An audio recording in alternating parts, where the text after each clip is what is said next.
I'll climb to the mountain tops. Won't you come follow me? I'll take time to notice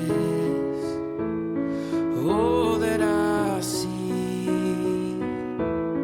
And after I've come so far, you know where I'll be. I'll fly away, fly away, fly away, fly away home. I'll fly away, fly away, fly away, fly away home.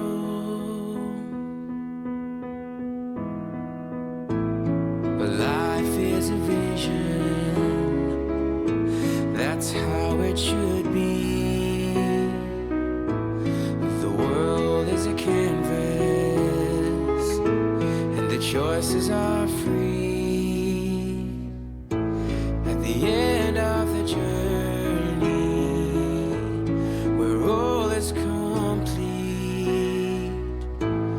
they'll all wonder where I've gone, but you know where I'll be. I'll fly away, fly away, fly away, fly away home. I'll fly away, fly away, fly away, fly away home.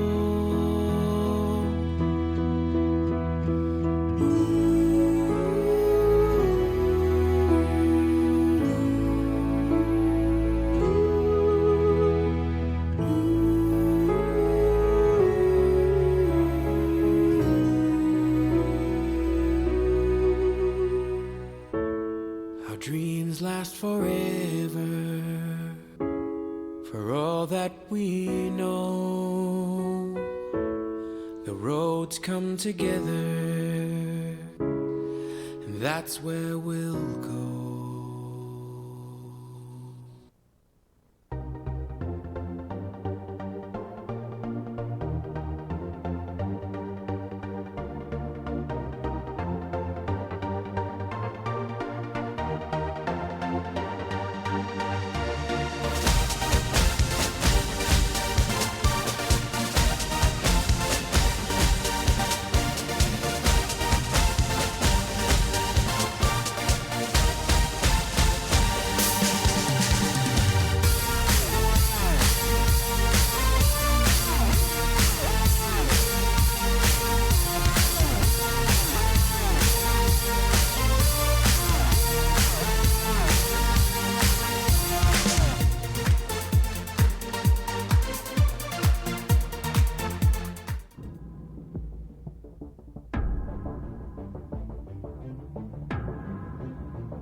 Buenas and half a day, Guam and Micronesia. I'm Johnny Rosario. And I'm Troy Torres. And this is our afternoon special session of Candid News here in our studios in Tumon.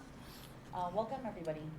Thanks for joining us if you're on lunch, if you're hiding behind whatever, so your boss in the government of Guam doesn't see that you're watching Kandit News, just give them a little wink, and let them know that if they're up to no good, we're coming after them. But you can like just mumble that under your breath so you don't get in trouble.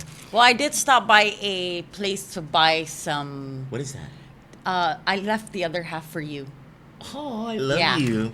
Okay, It's so a pork. We're gonna. And share with Eric. Yeah, okay? yeah. So you tear it. That's a pulled pork sandwich. Where's it from?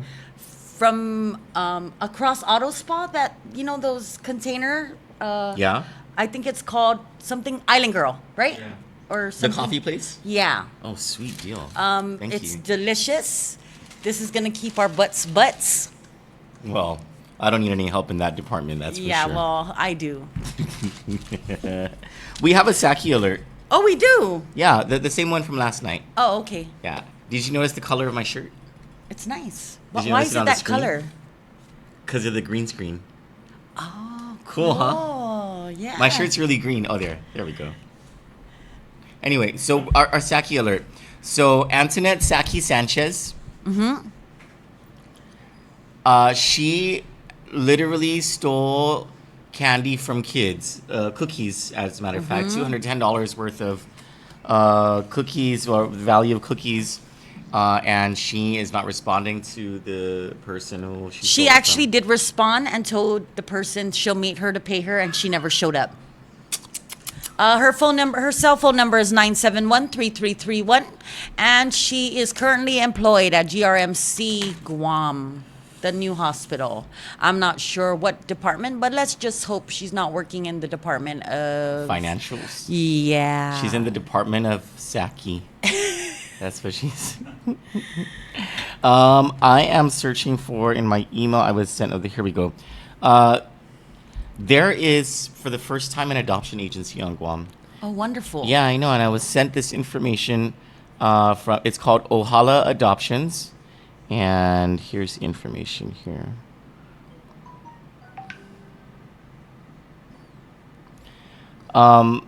According to Ohala Adoptions, in a news release sent out yesterday in September of this year, Guam got its first and only nonprofit adoption agency.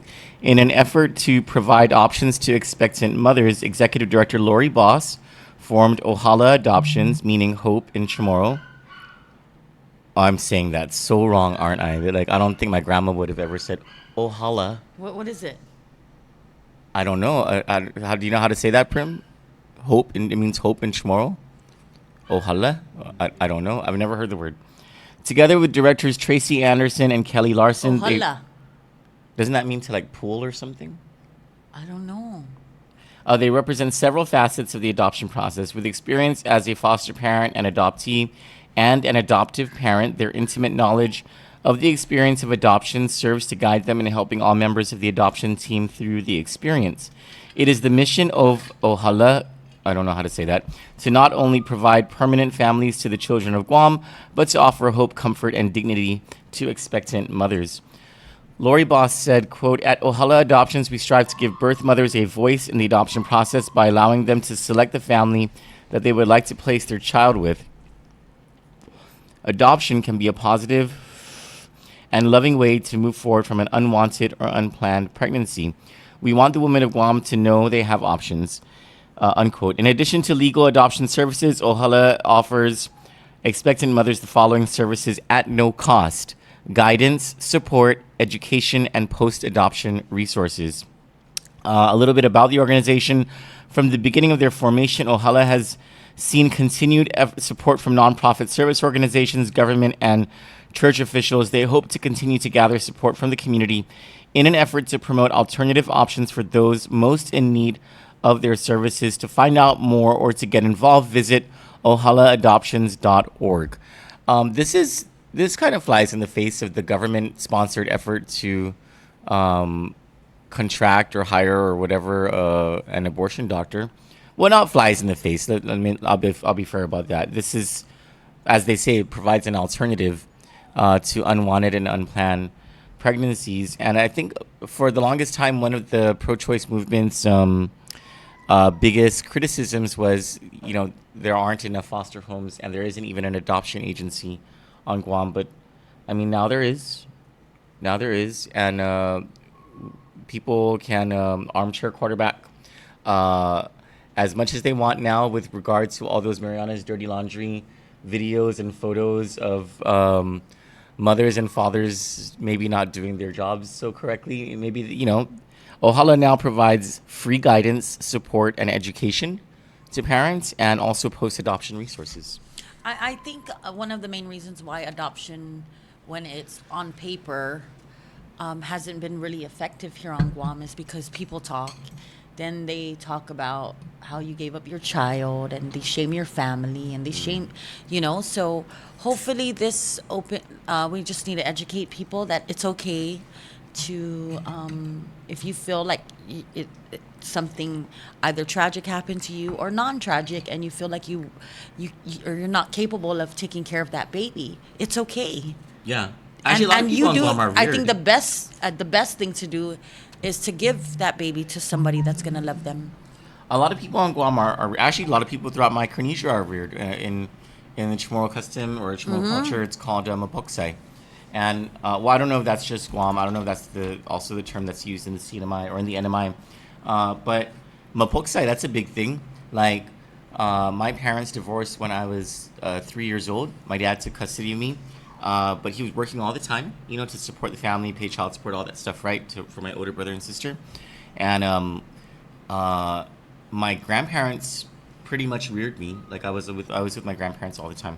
And so there ain't nothing wrong with wanting a better life for your biological child if you feel that it's not something that you can do effectively for them.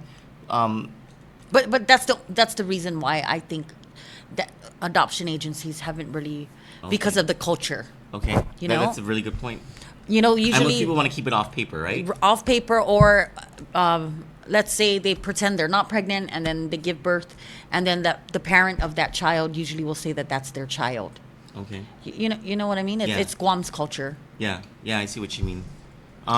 We have breaking news out of from Jacob Nakamura, who was for a week or so corresponding for us in the CNMI or in Saipan, and Jacob's back now, and I think he just sent out breaking news on our website, www.kanditnews.com. Breaking news: decomposed body found in Saipan. A decomposed body was found yesterday by hikers in Saipan.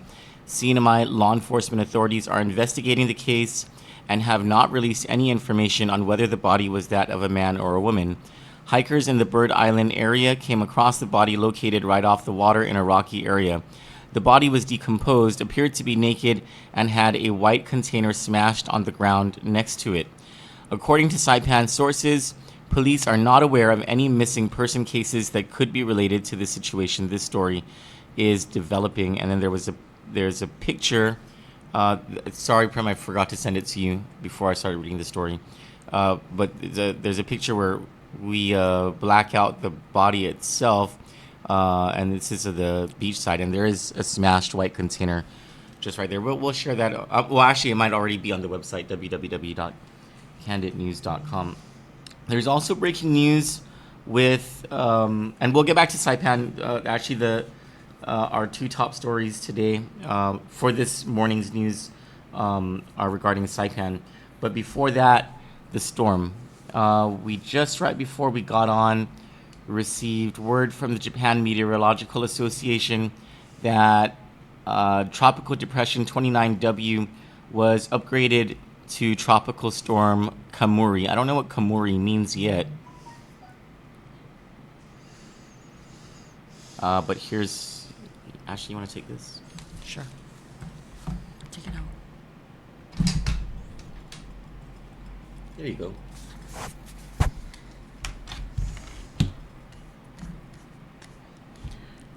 The Japan Meteorological Association has upgraded 29W to Tropical Storm Komori. The Guam Homeland Security Office of Civil Defense sent the following update on the storm prior to the upgrade to tropical storm status. As such, please note the term tropical depression simply is the language used by GHS and OCD at the time this information was sent.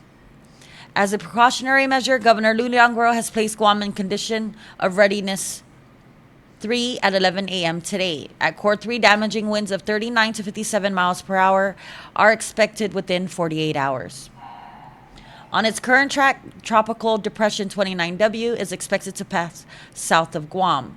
The closest point of approach to Guam is forecast around 4 a.m. Wednesday morning, about 200 miles away from Guam. Rainfall amounts of 4 to 5 inches is possible through Wednesday. As of 7 a.m., it's called Komori now, right? Yeah.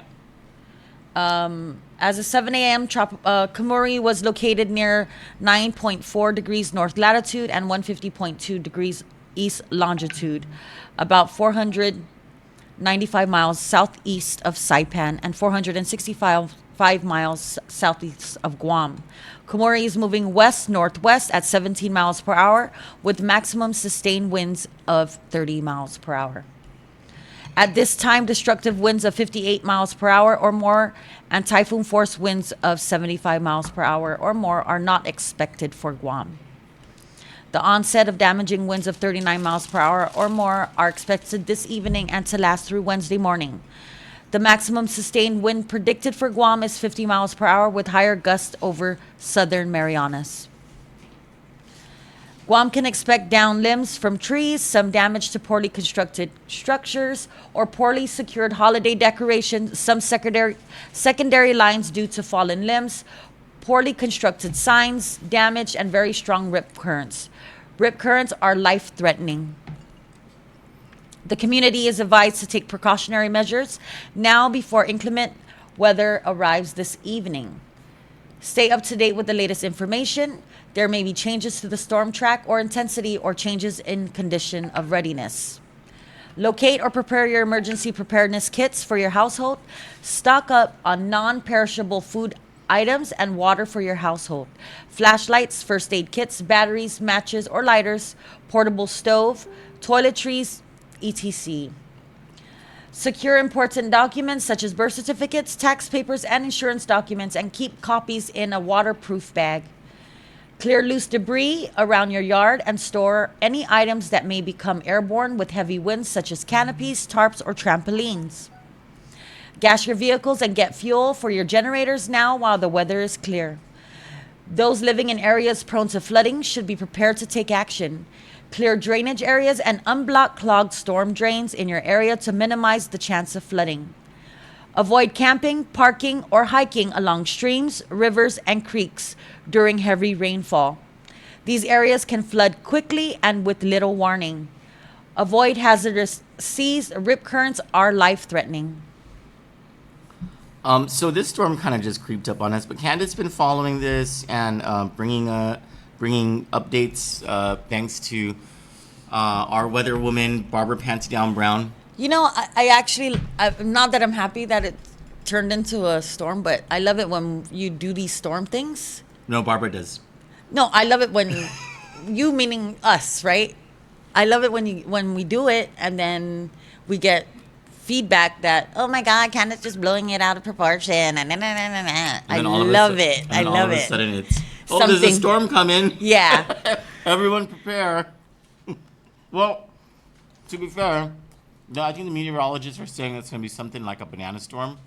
Or like we will feel the effects of a banana storm. And when it moves away from us and the Marianas, that's when it'll intensify into something much worse. Hopefully that's what it is, because there are people who are already brining the turkeys and getting ready for Thanksgiving. And the last thing we need is for there to be power outages and water outages on Thanksgiving. I think that'll piss off a lot of people. Speaking of Thanksgiving, on the Patty Arroyo show this morning, Governor Lulian Guerrero announced that Friday will not be a holiday. So I believe 6 out of the 8 years of Governor Eddie Calvo's term, he was like, okay, guys, you know what?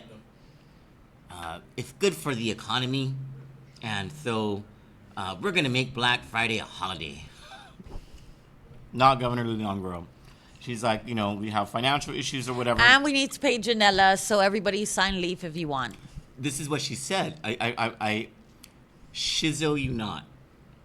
She said, well, Patty, if people want to take off on Friday, they can sign for leave. And I was like, you have got to be kidding me, woman. You have got to be kidding me. I cannot believe you just set yourself up for that. So Kandit, of course, is we've been busy all morning on the news that we're bringing you right now. I guess everyone else's standards, she applies different standards to different people. Well, Guam. this is your chance, classified employees, to take this back. Today or tomorrow, you need to submit your leave forms to your directors for Friday and apply for your comp time, because I know that you guys have been working your butts off and that you are qualified for this comp time that even Janela Carrera was not qualified for. But for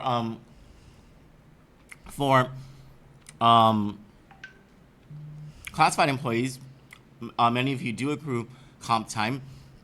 You know, the governor said she encouraged you if you want to take leave on Friday for Black Friday, then just apply for the leave. And if they don't approve your leave, ask them, well, how did Janela Carrera get leave then? She was paid for her vacations. The governor Well, no, said, you should just ask, can I get what Janela got and just pretend I'm there at the office? Corruption abounds. Corruption abounds throughout the Marianas, Guam, and the Commonwealth of the Northern Mariana Islands. Wait, can we just, because she also said she doesn't listen to Kandit. No, she said she doesn't listen to the bashing news. Okay, the bashing news. Let me Yeah. remind you, Governor, this bashing news that you speak of is the people's voice. So that just tells you she's not listening to the 99. She doesn't give a hoot about what we think or what we have to say. Yeah, I have to agree. And I don't care about her. Yeah, neither do I. I don't care about her. She's She useless. is doomed. You are doomed, lady. Our governor is useless. There is, or maybe it's underway. Actually, I believe it's underway. A commission meeting now of the Saipan Casino Commission, the Commonwealth, and this is a story from Jacob Nakamura again. The Commonwealth Casino Commission will be holding a meeting this morning. It's underway to discuss matters related to the Imperial Pacific International Saipan LLC, with discussion to address the ongoing FBI investigation. The meeting started at 10 a.m. at the Commission conference room located on the second floor of the Commission's main office at the Springs Plaza in Gualarai, Saipan. According to their agenda, they will discuss, quote, other miscellaneous, quote, unquote, matters regarding IPI. Sources tell Kandit News the commissioners will discuss the recent FBI and IRS raid of IPI and the ongoing federal grand jury investigation into the casino and CNMI Governor Ralph Torres, as well as his family and business associates. Can you cast to my screen so people can see the agenda? And we'll just leave it there for a minute so I can grab a phone number so we can make a live call.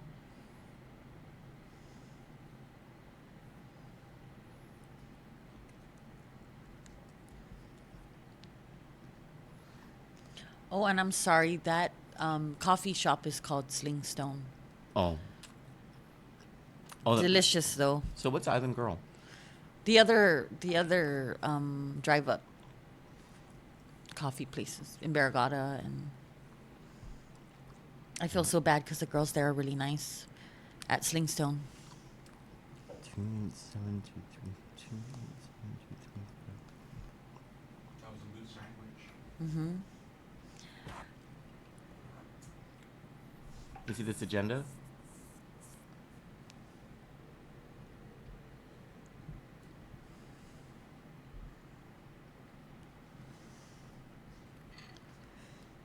Hello? Sorry, hello? Hi, Mr. Tydinko? Sorry, who? Sir, have you resigned from Imperial Pacific? I'm sorry, who? What? Have you resigned from Imperial Pacific? I'm sorry.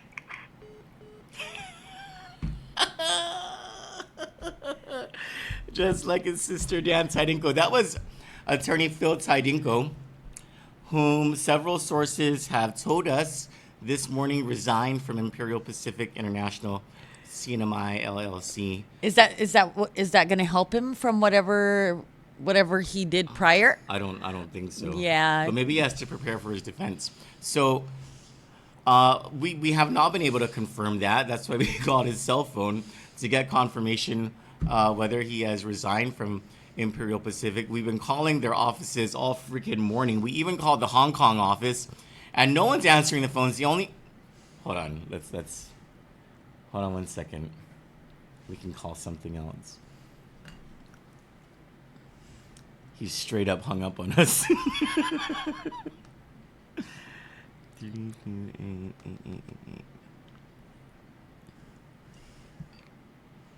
We like making these live calls.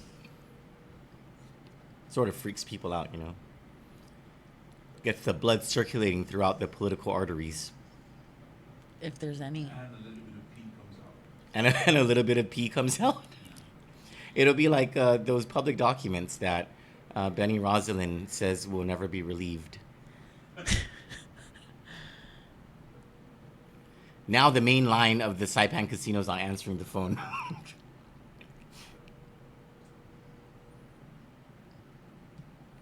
Darn it.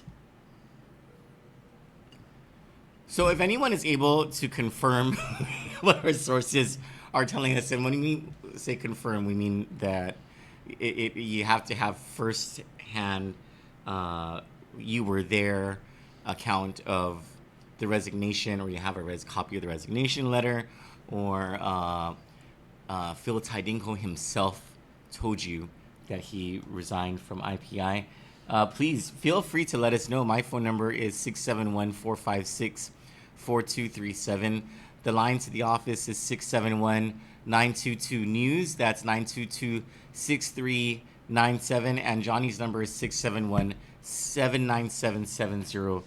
You can also get a hold of us by submitting an anonymous tip, or you can send us a not anonymous tip on our website, www.kanditnews.com. You can, don't Facebook message me because I never check my messages. And there's also email, news@kanditnews.com. That's KANDITNEWS.com. Let's move on to another Saipan story since Mr. Tidinko hung up on us.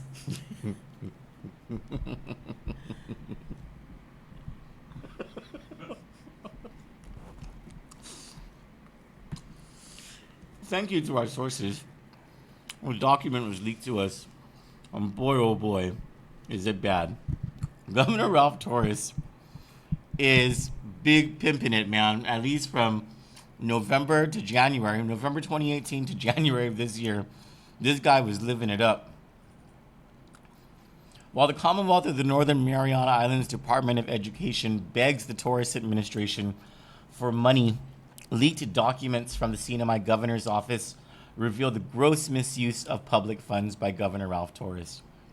A January 30, 2019 reimbursement memo from Mr. Torres to his Secretary of Finance, Larissa Larson, shows that Ms. Larson approved $5,388.11 in reimbursements to the governor, spanning purchases made from November 18, 2018 through January 28, 2019. Nearly all of the purchases were for services and items for his personal use or in his business interests, and not for the official functions of his office. Yet, the CNMI taxpayers paid for it. The purchases were made by the governor, either with cash or by use of his personal card in Saipan, Guam, Japan, San Francisco, Washington, D.C., and Idaho, where the governor owns a ranch. He even bought personal audio equipment, expensive headphones, etc. aboard the airplanes he took traveling to and from these places. As Kandit reported Tuesday, one of the purchases was for a $189 bottle of scotch he bought at the Tea Galleria at the Saipan airport on January 7 when he flew to Guam for the inaugural ceremonies of the new legislature. A handwritten memo on the receipt notes, quote, "Gift for Guam Senator Will Castro," unquote. I wonder if Senator Will Castro has sent a thank you note to the taxpayers of the CNMI for that bottle of scotch that he got. But the receipts attached to the memo reveal a lavish lifestyle Mr. Torres led during those 2 months, all on the public dime. The governor hosted his business partners on the public dime several times. On December 1, 2018, he paid for their meals at Sakura Dining House in Tamuning, Guam, costing the CNMI taxpayers $79. A few days later, he lavished his business partners with a $159.50 crab, oyster, spaghetti, and risotto dinner at a San Francisco restaurant. He spent the CNMI's people's money, again hosting his business partners in Washington, D.C. to a $119 meal of king crab legs and Stella Artois beer. That's good beer. At King's Restaurant in Sumuning, Guam, the CNMI taxpayers paid for his business partner's breakfast, $132.85. Now, I don't know about you, Chelu, but it is not that easy to spend $132 on breakfast. And this is breakfast. This is like the best breakfast at King's that he was getting. His largest business expense hosting his business partners to lavish meals occurred at the Westin Resort Guam, where the CNMI taxpayers spent $900 to feed 20 of his business partners. Now, in all of these receipts for the dining, it doesn't say that he tipped the servers. I just wanted to note that. CNMI's taxpayers also forked out hundreds of dollars for fine dining for Guam officials. On January 23, the governor hosted the Azuda Foundation from Guam to ribeye, tenderloin, sirloin, and seafood combos along with foie gras, is that how you say that?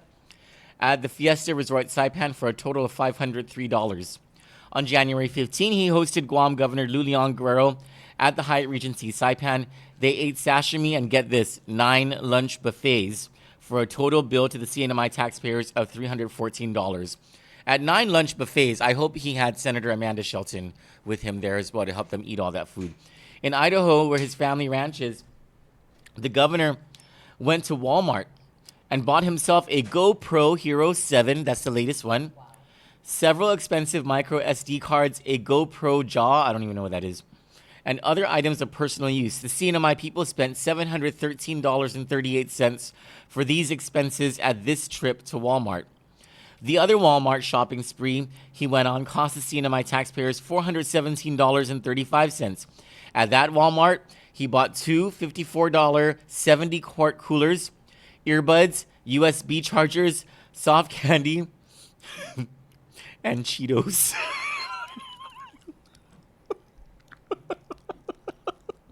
I'm not lying. It's in receipts. Several receipts from InMotion Entertainment, which is an airline-based retailer of expensive audio equipment and supplies, show that the governor used taxpayer funds to buy himself a $199 set of Bose SoundSport wireless headphones. He also bought himself a $449.99 black JBL boombox and a $119 Hub Max portable charger power bank, compliments of the people of the Commonwealth of the Northern Mariana Islands. Now, this is just one leaked document with these receipts. Imagine how many other times the governor has went on lavish shopping and dining sprees on the public's dime, and all of this while there's austerity. The austerity program in the CNMI recently was lifted, at least a 32-hour work week, after the raids in order to build public support that I'm going to guess is waning for Governor Torres. But prior to that, prior to this lifting of the austerity, the workers have been suffered through the 32-hour work weeks. The Department of Education has been shorted and has to beg the Department of Finance. The same woman who approved these expenditures is the same person who's telling the Department of Education, you know what, so long, sucker. You guys aren't going to get that money for the kids of the CNMI, you know. There are people who are struggling economically, and when I say that, I mean their families are hurting, and Christmas is coming up, and these people don't know how they're going to be able to afford Christmas for themselves and their families. Meanwhile, the governor, in a 2-month period, spends $5,388 of the taxpayer money so that he can buy headphones and earbuds and drink Stella Artois, eat foie gras, and have tenderloin roasts with his business partners. This is not even the official function of the government of the CNMI. This is for his personal enrichment and the enrichment of his business partners, many of whom are under investigation by the Federal Bureau of Investigation for public corruption, the misuse of funds, and for interference in foreign interference in United States elections. It's really sickening. Hopefully we'll be able to dig more and get more of these documents so that at least Kandit can provide a better account to the people of the CNMI of exactly what their governor has been doing. Yeah, this is really sad stuff. Anything else? No. Nothing? Don't get angry, and if you are, it's okay to get angry, but don't make it into aggression. Oh, okay. That's from today? Yeah, Oh, okay. yeah. Well, how else are you supposed to get angry? You, I guess, walk away, That's holding it in. That's bad. or you call your friend and tell your friend. Oh, like vent or something? Yeah. Oh, okay, Find okay. other ways to. Oh, take it out on the person on Mariana's dirty laundry. That's a good one. Yeah. Call up our friend Alicia Kinatsa and be like, I got a scoop for you, girl. Right? Mm-hmm. I think Alicia's the one who like got a hold of that picture of the body in the CNMI and she was like spreading it everywhere. So you heard it first on MDL. Yeah, but also, I got a message saying something about, oh my God, Ricky Camp is out. He posted Bell, and everyone's freaking out. I said, oh, don't judge. Don't judge people. So I never cared about any of those stories. They were cool to laugh at every now and then, but the Ricky Camp having the personal beef with a couple of guys that he knows or whatever, I never cared about those stories, Yeah, and I don't care about this story either. Well, I just said don't judge because you never know. Yeah, You yeah. know what's going on. If they're able to post bail, that is the law, right? That is our right. I think bail is only denied in cases of extreme violence or Guns are involved or. high flight risk. So, we don't know what Ricky's going through. If whatever, he's innocent until proven guilty. But I just think that let the guy fight his case. And coming from the life we've come from, we're in no position to judge. We support you. Hopefully everything works out for him because he was a great role model, with the fighting scene and stuff. Oh, okay. Yeah. Well, we'll see what the trial comes or the agreement, whatever happens. For Candid News, I'm Troy Torres. And I'm Johnny Rosario. Thank you so much. See you tonight.